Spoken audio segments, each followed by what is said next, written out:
parfois tu as du mal à avancer, si tu te sens seul. أعوذ بالله من الشيطان الرجيم بسم الله الرحمن الرحيم والصلاة والسلام على رسول الله وعلى آله وأصحابه ومن تبعهم بإحسان إلى يوم الدين. Assalamu alaikum wa rahmatullahi wa barakatuh. Chers téléspectateurs de Radio-Télévision Nou, très heureuse de vous retrouver dans le cadre de cette émission consacrée aux femmes musulmanes. Aujourd'hui, c'est un nouveau parcours, un nouveau numéro de cette émission et pour l'occasion, nous recevons une sœur qui nous en dira un peu plus sur elle et sur ses activités. Je lui dis tout de suite, assalamu alaikum. Wa alaikum salam, Aïcha. J'espère que tu te portes bien. Ça va, très bien. Ça va bien, merci. avec la grâce de Dieu. Alors, c'est la sœur Maïmouna. Et si tu nous en disais un peu plus par rapport à qui est Maïmouna? Alors, très simplement, je suis Maïmouna Abdul Kadir, de tout mon nom. D'accord. Je suis étudiante à l'université Omar Bongo. Au Grand Portail. Au Grand Portail. Je suis en carrière judiciaire. Et donc, voilà, brièvement, c'est ce que je suis. D'accord. Un peu d'humour pour détendre l'atmosphère. Alors, j'ai été surprise un peu par le petit portrait qu'on a eu à échanger avant l'émission. Vous avez parcouru de la 6e en terminale au lycée d'application Nelson Mandela. Alors, comment ça s'est fait? Généralement, nous, les têtes brûlées, on fait un peu le tour des établissements. On est un peu à Nelson Mandela, un peu au lycée Léon Bas, un peu au lycée d'État. Mais comment tu as fait? Enfin, faut dire que, déjà, quand j'ai mon concours, j'ai été admise à le site d'application Nelson Mandela. Le choix était entre Léon Bas et Mandela. Et du coup, j'ai été admise là-bas. Il faut dire après, avec un bon encadrement, j'ai un bon suivi aussi à la maison. J'ai eu à faire mes 7 ans là-bas. D'accord. Et bon, 7 ans plus tard, j'étais en face à l'université Omar Bongo. En traversant juste la route. Juste la route, oui. D'accord. Alors, parlez-nous un peu de votre parcours scolaire et universitaire. Est-ce qu'il a été facile? Facile, non, je ne dirais pas facile. D'accord. Disons que ce n'est pas très compliqué, mais pas facile aussi non plus. J'ai eu à faire beaucoup d'écoles publiques. D'accord. Les maternelles, au lycée primaire, l'école primaire, j'ai fait beaucoup de public. J'étais à l'école pilote du centre, où j'ai eu mon concours et mon CEP. Ensuite, je suis allée à Mandela, école publique. Après, l'université. Comme quoi, l'école publique forme bien. Oui, je suis d'accord. Là, c'est une bonne image qu'on a de nos structures en effet, mises en place par l'État. Oui. D'accord. Moi, je suis un des cas, mais il y a plusieurs cas comme ça aussi. D'accord. Il faut y croire. D'accord. Alors, quels sont vos engagements sur le terrain, de manière concrète? Alors, bon, on pourrait dire que je suis un peu passe-partout. D'accord. Parce que je suis dans le monde associatif. Pour la cause, je suis dans l'association Yali Gabon. D'accord. Young African Leader Initiative. C'est une association américaine. Et l'idée, c'est de booster le leadership africain, la jeunesse. Et après, je fais des micro-associations aussi. Je suis dans l'OPAD, l'organisation panafricaine de développement de l'entrepreneuriat. D'accord. Je suis après aussi dans un parti politique de l'opposition pour le changement. On en parlera justement. Alors, vous avez un peu emboîté ma question. Parlons des aspirations politiques. Lesquelles? Bon, c'est un parti d'opposition.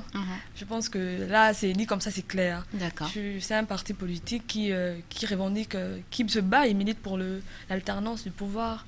Et voilà, je pense que ce parti, c'est le cadre. C'est un cadre qui me permet de m'exprimer parce que mes idées convergent avec celles du parti. D'accord. Et le parti existe depuis quand? Ouais, ça va faire 2 ans. C'est un parti jeune. L'année dernière, on fêtait son premier anniversaire. D'accord. Et ça va faire 2 ans, un parti jeune, en construction. D'accord. Il n'y a que des jeunes? Pas que des jeunes, parce que il est composé d'un présidium. Ils sont 3. Il y a le président Thomas, la présidente Elsa et le président Nicolas. Le président Thomas, il est un peu vieux, mais la grande majorité, c'est des jeunes. D'accord. Des jeunes. On espère que ça va bien se passer. Oui. C'est pas toujours facile. Ouais, surtout le domaine de la politique, c'est du chinois pour moi. Oui, c'est vrai. C'est pas toujours aisé, mais on se dit qu'il faut s'intéresser aux choses de la cité. D'accord. Voilà pourquoi. On est mieux servi par soi-même. Ouais, exactement. D'accord. Alors, en dehors du secteur d'activité, on sait que vous en avez plusieurs facettes dans votre sac. Alors, quelles sont vos passions? Alors, passion, j'ai pour passion la lecture. Après, vous me direz que c'est prévisible, mais j'aime beaucoup lire. Je lis beaucoup. Et c'est dommage, aujourd'hui, nos jeunes ont perdu cette culture, cette habitude-là de lire. Un livre. Voilà. Oui, après, on dira qu'on lit un peu sur les réseaux sociaux, c'est aussi de la lecture. Mais ouvrir un livre, c'est vrai que c'est autre chose. Mais moi, j'aime beaucoup lire. J'aime rester à la plage, là, prendre de l'air juste comme ça. Voilà. D'accord. C'est comme ça, ce sont mes passions. Des perspectives en vue? Oui. Enfin, autant professionnelle que politique. D'accord. Oui. J'ambitionne d'être avocate. Et c'est pour la cause, je suis dans un cabinet d'avocats en préparation. Et les ambitions politiques, oui, pourquoi pas être président de la République? Qui sait? On espère que ça va se réaliser. Inch'Allah. Et on aimerait également savoir si vous avez atteint vos objectifs. Atteindre, non. Enfin, ils sont encore en cours. Il y a des aspirations en cours, oui, ok, oui. Mais il y a certains aspects, oui, qui ont été atteints. D'accord. Et j'en suis fière, mais je préfère dire qu'ils sont en cours. C'est mieux. D'accord. Alors, comment est-ce que vous voyez le secteur de l'entrepreneuriat au Gabon? Surtout pour les femmes, parce que nous sommes des femmes. Est-ce que les femmes s'intéressent, s'impliquent dans ce secteur-là? Je suis ravie que vous posiez la question. Oui, enfin, moi j'ai estimé que l'entrepreneuriat et l'auto-emploi, pour moi, ce sont des secteurs qui sont tributaires du développement de la société. D'accord. Il faut dire que, bon, je veux m'adresser aux jeunes femmes, parce que, bon, sur le terrain de l'emploi, et ce sont les indices de la Banque africaine de développement qui le disent, il y a sur 13 millions de jeunes diplômés, il n'y a que 3 millions qui arrivent quand même à trouver du travail. Et je pense que, vu que nous sommes dans une société et que s'il y a des écarts au niveau, le gouvernement n'arrive pas peut-être à encadrer toute la population, faire de l'auto-emploi, de l'entrepreneuriat, ce serait un palliatif. Et je pense que les femmes et les jeunes femmes ne devront pas avoir peur de franchir cette étape. C'est risqué, mais il ne faut pas avoir peur. D'accord, il faut prendre des risques pour justement je suis d'accord. C'est comme un coup de poker, il faut prendre des risques. C'est comme ça. Mais en dehors de cet aspect, est-ce que réellement les femmes s'impliquent? Malheureusement, non. Après, je peux comprendre que c'est... la femme a toujours été le plus souvent derrière à observer.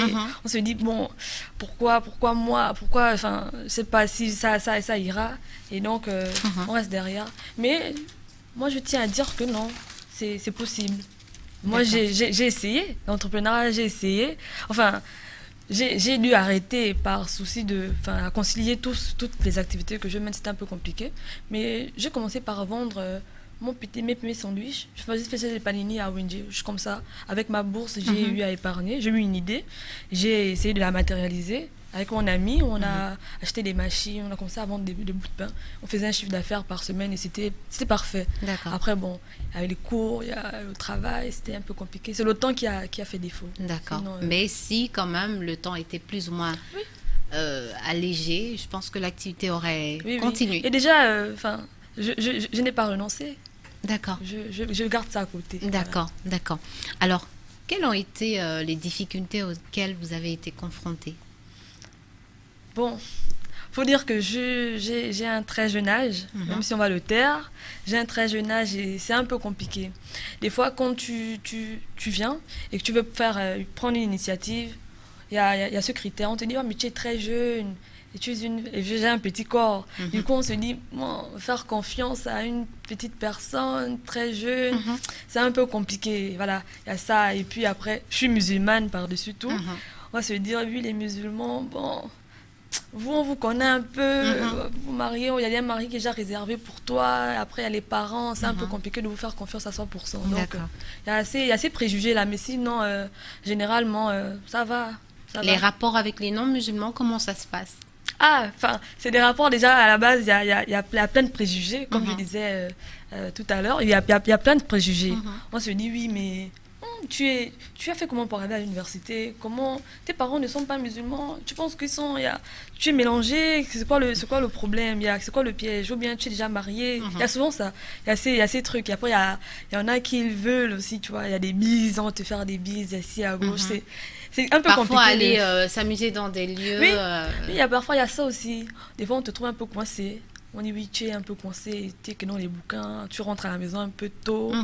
Voilà, donc il y a ça. Il y a ce souci d'incompréhension, mais après cette barrière, ça va. Tout se passe du moins normalement. Normalement. D'accord. Alors, face à la pandémie de Covid-19, est-ce que vous avez été impacté? Oui, beaucoup. Parce que, étant une personne qui bouge beaucoup, être là restreinte à la maison confinée, c'était un peu compliqué. Parce que où je travaille, j'habite à Ngondié, où je travaille, ça a été... oui, tu habites à Ngondié, on va dire que tu es à côté de l'hôpital, tu vas un peu rester, peut-être que le virus n'est pas très loin. Se déplacer. Tu vas rester à la maison pendant au moins jusqu'à ce que... on essaie de contenir le virus, et puis après... Le début, c'était difficile, c'était un peu compliqué. Puis après, le ramadan est arrivé, et je pense que c'était pas plus mal que ça de rester à la maison. D'accord. Et justement, parlons de l'arrivée du Ramadan. Comment ça s'est passé? On sait que c'est terminé, mais on aimerait bien savoir comment vous l'avez passé. Je veux dire mieux que les autres années. D'accord. Parce que, je ne sais pas, pour ceux qui nous écoutent, qui ne savent pas forcément comment se passe le Ramadan. C'est quand même une période où tu te retrouves de partage et où tu te retrouves aussi avec toi-même et tes défauts et ce que tu veux changer. Une sorte de bilan. Voilà, de faire le bilan. Et c'est vrai que être en jeûne et souvent aller au travail, tu n'as pas le temps. Tu n'as pas forcément le temps de réfléchir sur soi. Et puis, rester à la maison, ça a permis de faire un réel travail sur soi. D'accord. Mais c'était un peu plus compliqué parce que, c'est comme vous dites, c'est du partage, mais rester à la maison, confiné, c'était un peu compliqué. Mais ça va. Ça vous a poussé à changer vos habitudes? Oui, complètement. Parce que, les gestes barrières avec les frères, c'est un peu compliqué. C'est vrai, on est frères, on s'aime, mais tu te dis, oui, on est quand même confinés pour une maladie. Faut pas aussi... On ne sait pas qui est porteur. Voilà, on ne sait pas qui est porteur. Il y a un peu de méfiance. C'est un peu compliqué. Quand quelqu'un tousse un peu, tu dis, ça c'est pas du corona, ça. Voilà, il y a ça, mais sinon, c'était bien. C'était bien. On avait peur, mais c'était bien. D'accord. Alors, en tant que femme musulmane, qu'est-ce qui est le plus difficile au Gabon ou ailleurs? Je parlerai pour moi. D'accord. Voilà, je ne me ferai pas avocate sur ce coup pour tout le monde. D'accord. Je pense qu'en tant que femme musulmane, c'est arriver à concilier le tout. D'accord. Je pense qu'il y a les règles religieuses, il y a la société, et il y a ce qu'on veut. Mélanger les trois, je pense que c'est un peu, des fois, compliqué à concilier. Et surtout, ce qui est compliqué, c'est le regard des autres sur toi et tes choix. Justement, on aimerait savoir ce regard. Quel regard ils ont? Des fois, le regard, il est à double niveau. Pour les frères musulmans, comme moi, des fois, il y a cette méfiance, il y a ce jugement. On te juge. On se dit, non, mais vu certains choix, tu ne devrais pas. Il y a ça, on te juge. Il y en a qui comprennent, il y en a qui jugent. Mais il y en a aussi qui pensent que vous en faites peut-être un peu trop. Voilà. Il y en a qui disent, mais oui, qu'est-ce que tu veux un peu prouver? Tu en fais un peu trop. Tu n'es pas la première ni la dernière musulmane. Il faut un peu aller mollo. Mais après, il y a le regard extérieur des non-musulmans. Ils sont admiratifs. Il y a ça, ils sont admiratifs et ils sont souvent surpris. Savoir que oui, les musulmans peuvent faire ça. En tant que femme musulmane, tu as le droit de faire ça. Il y a ça. Je pense que le tout, c'est question d'incompréhension. Quand on a compris la personne, quand on a compris ce qu'est l'islam, je pense que c'est pas difficile. Les barrières sont complètement détruites. Parce que nous, avant, on se disait que ceux qui nous jugeaient le plus, c'était les non-musulmans. Mais aujourd'hui, on se rend bien compte que ce sont les musulmans eux-mêmes qui nous jugent par rapport à nos actes, par rapport à nos choix, alors que les non-musulmans sont plus ou moins réceptifs, ils sont très accueillants, très souples par rapport à nos choix, à nos actions, à notre mode de vie. Moi, je trouve qu'ils sont même impressionnés. Ils sont surpris. C'est un peu étonnant. Nous sommes au XXIe siècle. Mais quand tu vas... par exemple, moi, je suis dans un parti politique et je suis dans le bureau exécutif du parti. D'accord. Du coup, quand tu vas affirmer ça, on va se dire, mais oui, c'est possible. Les gens, ils sont surpris. Mais tu verras que tes frères musulmans te diront, oui, mais tu penses que tu te dénatures pas un peu trop? Tu ne penses pas que tu es en train de t'éloigner de la religion? Oui, il y a ça. C'est un peu compliqué. Oui, mais ça va aller. Je pense que ça va aller, Inch'Allah. Justement, avec ce regard-là que les gens, que ce soit des musulmans ou des non-musulmans, portent souvent sur la femme musulmane. Est-ce qu'aujourd'hui, cette femme musulmane-là devrait encore rester en arrière-plan, surtout illettrée, parce que c'est un peu cette caricature qu'on a souvent de la femme, elle est illettrée, elle se contente de mettre au monde des enfants, de tenir la maison, la cuisine, des tâches ménagères et tout ce qui renferme, en fait, tout ce qui est de la responsabilité d'une femme au sein d'un foyer. Soumise. Voilà, une femme soumise. Encore que femme soumise ne veut pas forcément dire une femme illettrée. Oui, en effet, je suis d'accord. Après, bon, je remercie Dieu pour mon cas. D'accord. Je veux dire, enfin, mon histoire est peut-être l'histoire d'une Aïcha, d'une Mariam, d'une Zainab aussi. Mais faut dire que toutes les femmes musulmanes n'ont pas cette chance aussi d'avoir fait l'école, d'avoir été encouragées. Je pense que c'est le plus important, être encouragée. Il y a ça. Mais après, de nos jours, je pense que les moyens d'instruction, il n'y a pas que l'école pour s'instruire. D'accord. Et bon, pour celles qui n'ont pas eu la chance de fréquenter, je préfère des sommes fréquentées, ceux qui n'ont pas eu la chance de fréquenter, aujourd'hui, il y a tout moyen pour être instruite, et au moins avoir la volonté de le faire. Je pense que oui, il faut d'abord avoir la volonté, et puis après, le reste suivra. D'abord. Alors, tout à l'heure, vous le disiez, hein, lorsque vous vouliez lancer votre activité, c'était à un moment donné compliqué compte tenu des nombreuses activités, de vos occupations. Mais comment est-ce que vous arrivez à concilier le tout entre la collaboration en parallèle au sein du cabinet d'avocats auquel vous appartenez, et puis vos aspirations politiques, et puis surtout votre vie de femme? Comment ça se passe? Ouais, c'est vrai que c'est compliqué. Voilà pourquoi, dès l'entame, je disais que je suis un peu passe-partout. D'accord. Et je suis quelqu'un d'hyperactive. Rester là, sur place, j'ai du mal. D'accord. J'ai du mal, je sais pas si c'est un trait de famille ou bien c'est comme ça. Mais voilà, j'ai du mal à rester sur place. Du coup, j'ai tout le temps les idées. Je me dis que l'homme en général, avec un grand H, ne devrait pas rester là, ne pas avoir des idées fécondes. Donc, j'ai tout le temps d'idées. Et, enfin, malgré au bon gré, j'essaie toujours de les mettre en œuvre. Voilà. Mais concilier ça avec la vie de femme, bon, des fois, j'oublie. Des fois, j'oublie que je suis une femme, j'avoue. Des fois, j'oublie que je suis une femme. Je fais l'impasse dessus. Et je ne mets même pas de pression. J'essaie de même mettre des pressions, me dire, oui, vas-y, fais ce que tu as à faire. Et puis après... les choses arrivant au bon moment. D'accord. Dites-nous l'histoire avec la politique. C'est pas toujours chose courante de rencontrer une femme qui s'intéresse à la politique. Généralement, les femmes, c'est la cuisine. On souhaite ouvrir un salon de beauté, un institut, un prêt-à-porter, un magasin pour vendre, un restaurant. Mais la politique... Enfin... Je répondrai en fonction de mon bord, parce que je pense que c'est très important de me situer comme ça. Alors, je suis quelqu'un qui a horreur de l'injustice. Voilà pourquoi j'ai choisi les métiers de carrière. Et je pense que vivre dans une société telle que je la vois, vivre au Gabon, je vais prendre le cas du Gabon, avec toutes les injustices que j'ai eues à voir, à vivre des fois au sein de l'université. Je pense que ça a été une bonne idée d'être à l'université Omar Bongo, parce que tu vois. C'est une formation. Oui, c'est une formation de vie. Au-delà d'être une formation professionnelle, c'est une formation de vie. Et tu te dis à un moment donné que non, je ne peux plus subir. Donc j'essaie d'agir. Et tu trouves le cadre qui t'accompagne dans ton action. Vu que ta voix seule ne peut pas porter, tu te fais accompagner. Et voilà constitue en collectif. Voilà pourquoi je me suis réunie. J'estime que le parti politique, c'est le cadre idéal pour pouvoir faire véhiculer le message. Exact. D'accord. Alors, du haut de votre âge, on ne le dira pas, mais on sait que vous n'êtes pas marié, vous n'avez pas d'enfant, mais autant de responsabilités et d'engagement. Ouais. Est-ce que ça, à un moment donné, ça ne vous pèse pas?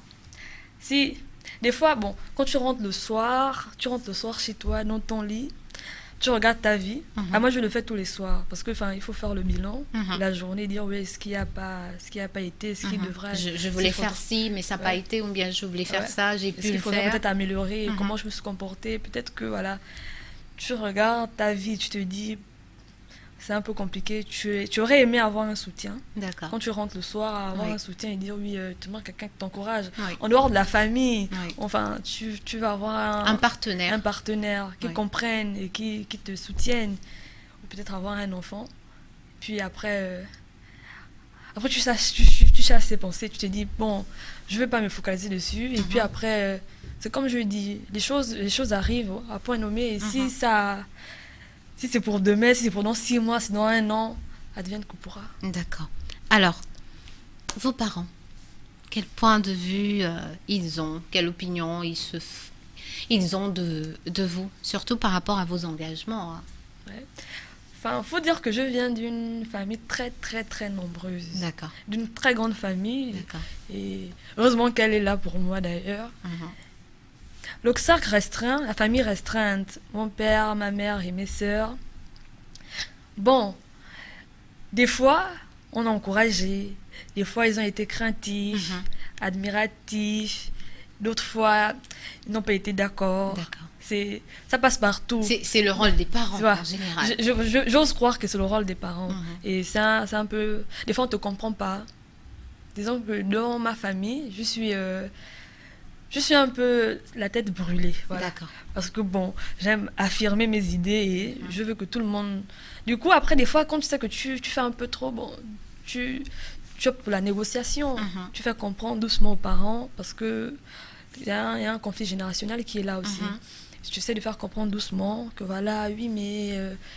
faut voir ça comme ça, il faut voir ça sous cet angle et peut-être pas... il faut faire confiance. Moi, je pense que c'est question de confiance. Quand les parents ont fait confiance à leurs enfants, et surtout en tant que fille, c'est un peu compliqué. Oui. J'avoue, je peux comprendre la réticence, la peur. Mais il faut beaucoup de communication. Oui. Beaucoup de communication. C'est ce qui nous manque, justement. Sinon, dans les familles musulmanes, je pense qu'on ne communique pas assez.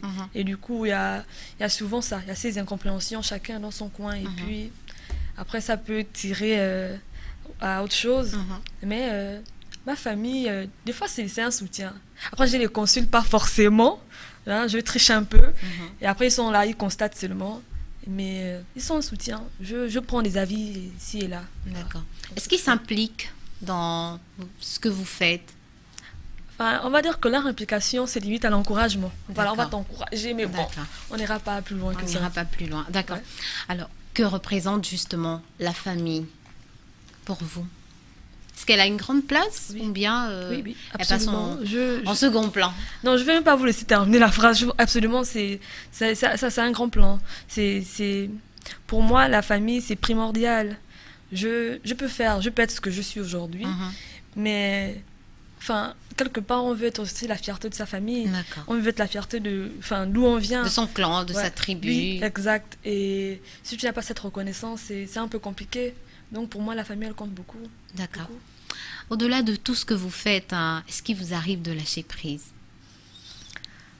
Ouais. C'est vrai que tout à l'heure, vous avez dit que vous êtes du genre à refuser de rien faire. Vous préférez toujours être en activité, en quête de quelque chose, mais est-ce qu'il vous arrive quand même de lâcher prise? Oui, dit comme ça, on pourrait croire que je suis très rigoureuse. D'accord. Oui, mais oui, des fois je me laisse aller, des fois je me suis fatiguée, je suis fatiguée et aujourd'hui, des fois je pourrais rester là et éteindre mon téléphone, dire non, j'ai envie de rien. Je reste là à glander comme ça, faire la paresseuse et je lâche prise et des fois je ne réponds pas à certains rendez-vous. Je me dis, je me porte malade. On fait le vide. Voilà. Je pense que tout ça, c'est vivre. Je pense que c'est ça, vivre. D'accord. Voilà. En gros, comment est-ce que vous en êtes arrivé là? Quand on sait que c'est pas facile pour une femme, on sait que les activités, les ambitions sont en cours, mais quand même, vous avez eu à parcourir un certain nombre de choses que le tiers des femmes ou des hommes n'auraient peut-être pas fait ou ne se seraient peut-être pas lancés dans ces actions.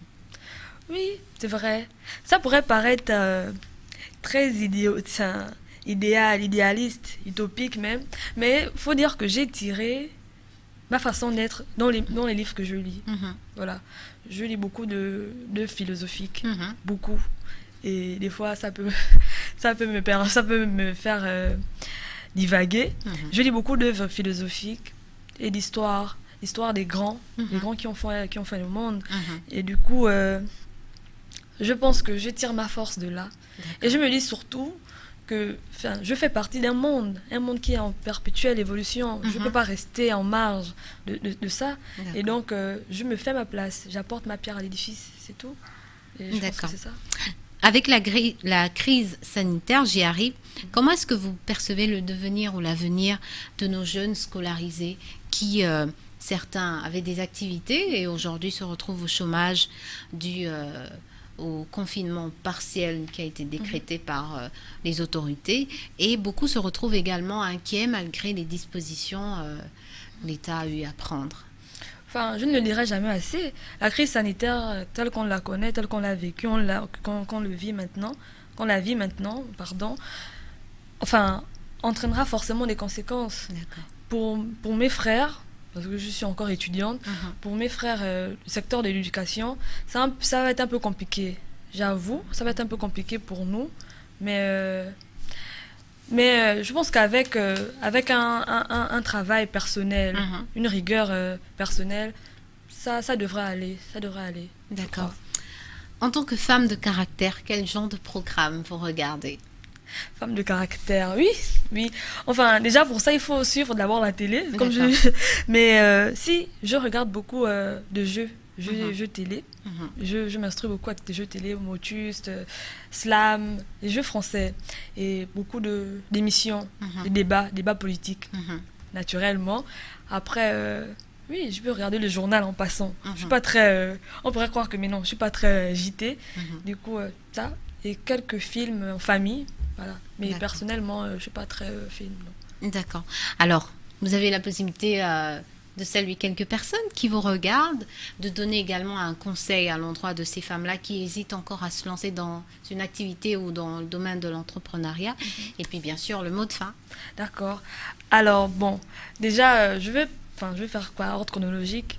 Voilà, je vais saluer d'abord mon mentor, Elsa Ruchel Boukandou. C'est la présidente du parti et c'est une femme exceptionnelle. Voilà. Après, pour mes sœurs musulmanes ou non, je pense qu'il ne faut pas avoir peur. Il ne faudrait pas avoir peur aujourd'hui de s'affirmer en tant que femme au sein de la société. Voilà. Je pense qu'on peut être tout être. Les femmes, tu peux être astronaute aujourd'hui, pilote, tu peux être présidente de la République. C'est possible. Il faut y croire. Il faut croire en son potentiel. Et puis, c'est tout. Je pense que c'est tout. Voilà. Mot de fin?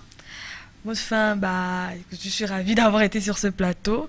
Et à toutes les femmes, je vous souhaite d'être vous. Vous, et c'est le plus important. D'accord. Et c'est justement sur ces notes que nous mettons un terme à cette émission. On était très, très, très ravis d'être avec vous aujourd'hui. Femmes musulmanes, se fera le plaisir de vous recevoir lors d'un prochain numéro. Bonne continuation d'écoute. Wassalamu alaikum wa rahmatullahi wa barakatuh.